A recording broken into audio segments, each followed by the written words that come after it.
Alors, à la lecture de ce passage, nous constatons que la foi est un processus de croissance qui se construit en 2 étapes.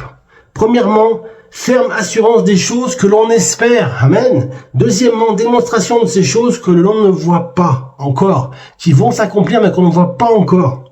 Alors me direz-vous, comment donc bâtir notre foi de sorte qu'elle soit suffisamment ferme et solide face à l'épreuve, à la maladie, etc.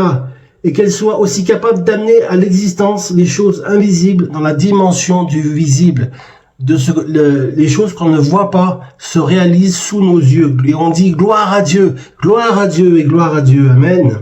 Alors mes amis, à la lecture de ce texte, à la parole de Dieu, dans Matthieu 14, versets 23 à 27, quand il l'eut renvoyé, il monta sur la montagne pour prier à l'écart. C'est Jésus, il montait sur la montagne pour prier.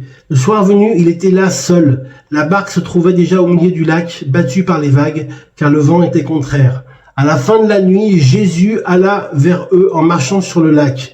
Quand les disciples virent marcher sur le lac, ils furent affolés et dirent « Mais Rabbi, maître, c'est un fantôme !» Et dans le